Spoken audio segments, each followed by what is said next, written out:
These latest headlines from ABC15 are sponsored by Lerner and Rowe Injury Attorneys. One call, that's all. I'm Faye Fredericks with your top stories from ABC15 Arizona.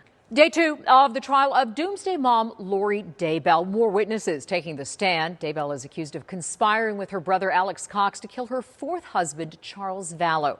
Before the jury entered the room, one juror was excused, the second in as many days. Jury now has 2 women and 12 men, including alternates. Today's witnesses include a Chandler firefighter and a recently retired Chandler fire captain. Both were at the scene the day of Vallow's death.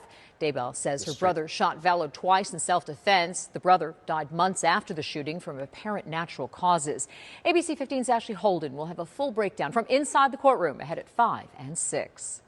Protecting Arizona children. Governor Katie Hobbs signing into law changes to the way abuse is reported in public schools. Maricopa County Attorney Rachel Mitchell says a lot of investigations were working against the children because they weren't being handled correctly. Mitchell releasing a statement saying they've received too many reports of a child who told a teacher or school resource officer what had happened to them, but the case couldn't be pursued because there were so many errors in the way the interview of the child was conducted.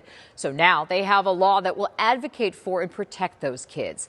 With this new law, Mitchell's office says mentioning a concern to a supervisor is not enough. Neither is mentioning it to a school resource officer. Any student victims must be interviewed by specially trained forensic interviewers, not school administrators or school counselors. That new law will take effect 90 days after the legislature adjourns and will be in place before next school year starts this fall. Also at the state capitol today, Health Secretary Robert Kennedy Jr. working with lawmakers on his Make America Healthy Again agenda. House approving 2 bills, one banning food additives in school lunches, the other banning food stamp recipients from buying soda with benefit money. Another priority item for Secretary Kennedy, getting rid of the CDC's recommendation for fluoride in public drinking water. He was just in Utah, the first state to approve a ban on it. Rena Roy following that story for us. On Border Watch now, the nation's top immigration officials in Arizona today. Homeland Security Secretary Kristi Noem sharing this video after joining law enforcement for an immigration raid in Phoenix. Border Czar Tom Homan also at the Capitol speaking to a joint session of the Arizona legislature, pushing the Trump administration's immigration enforcement agenda. Our ABC 15 political team will join us ahead at 4 with the latest on Arizona's border security efforts. More tariffs are set to take effect tonight. A 10% tariff on most imports is already in effect, but these latest tariffs will target imports from dozens of countries by varying amounts. Treasury Secretary says about 70 nations have already reached out to negotiate tariffs with the White House. And I can tell you the phones have been ringing off the hook, wanting to talk to this administration, this president and his trade team to try to strike a deal. And it's because the world knows that they need the United States of America. China, meanwhile, vowing to fight to the end over trade tariffs.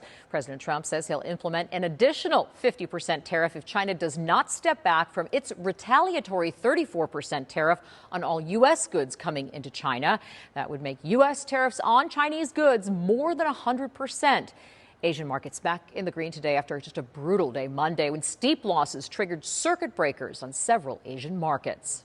With those tariffs going into effect, home builders expect some construction costs to increase, and that could raise home prices. Vice President of Sales and Marketing for Shea Homes Arizona tells the Phoenix Business Journal homes under construction now won't be affected because the materials were bought before the tariffs took effect. But in the coming months, the cost of a new Valley home could go up by $8,000 to $10,000. Trump administration has exempted North American lumber from new tariffs. Tracking your forecast, I'm Chief Meteorologist Amber Sellens. It is heating up fast as this ridge of high pressure builds in. Phoenix now facing its first triple-digit day of the year. In fact, we've got a stretch of 100s in the forecast Thursday, Friday, and Saturday, nearly a month sooner than average for seeing those first triple-digit temperatures. Not the earliest ever, though. That was March 26, 1988. It will, though, either tie for the 4th earliest or possibly hit the 5th earliest on this record stretch here for the Phoenix metro area. So again, April 10th or 11th will be our first triple-digit day of the year. Tomorrow is going to be close, but it looks like we'll max out in the mid to upper 90s, more than 10 degrees above normal. Lots of sunshine and high sunburn factor tomorrow, too. So make sure you are limiting your time outside in the late morning to early afternoon when that sun is right overhead. There's the next 7 days for you. Record-setting days in the forecast Thursday, Friday, and Saturday. Then winds pick up and temperatures drop over the weekend.